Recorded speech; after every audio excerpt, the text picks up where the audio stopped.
Hello. Today is Saturday, August 3rd, and welcome to Time Out with Tom and to Module 5. Okay, hope things are going well. You'll be hearing back from me shortly, all my 613 folk, about your projects. I'm in the process of grading them. They look very good, though. Okay, I'm proud of you. What I thought I would do to start off this module is to talk about what is probably on your mind, and that is the next project, which is due August 11th, okay, right now. And that is the professional ethics case study, okay? In speaking with my graduate students for over 20 years now, they frequently tell me tales, sort of out of school, if you will, about unethical behavior, or at least in their minds, what constitutes unethical behavior, either on the part of teachers, other school officials, board members, etc.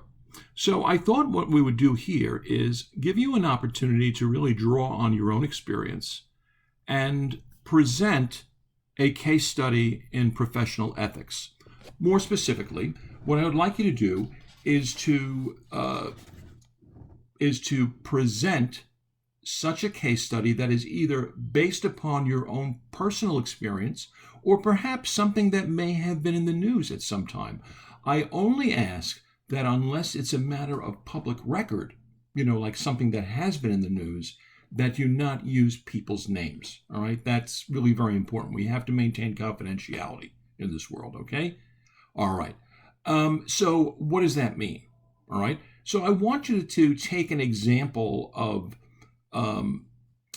what you perceive to be unethical behavior. It could be something like, I don't know, an unusual amount of favoritism shown in the workplace.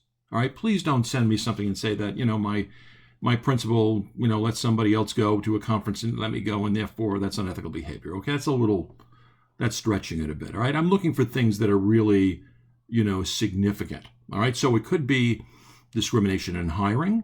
It could be some type of gross favoritism. It could be harassment or abuse.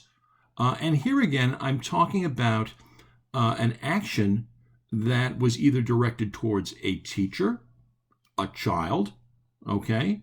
Could be an action directed towards or taken by a school official or school board member, okay, like corruption, all right? So what I'd like you to do is to, number one, fully describe the event in detail, all right? And explain, if you will, the impact of that unethical behavior on the total organization, even though it might have been, targeted or channeled towards one or two individuals. All right, that's important.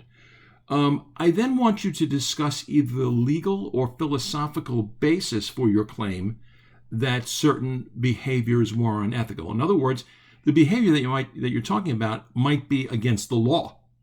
Okay? On the other hand, there are behaviors that we may consider to be unethical, although in reality they are, quote, legal.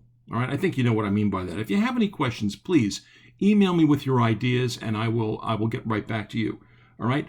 And then finally, I want you to explain in some detail what steps could be taken in terms of future school policy or practice to make certain that the reoccurrence of such behaviors is minimal. All right? Does that make sense? So number one, describe the action and its effect not only upon the individual or individuals, but upon the entire organization. Secondly, you want to sort of justify or explain why you believe that this behavior is unethical, even if it's not illegal. And then finally, all right, the remedy. What are the specific steps that school officials should take to make sure that this doesn't occur again? Okay? This should be written in an essay form, no more than 5 pages, double spaced. All right?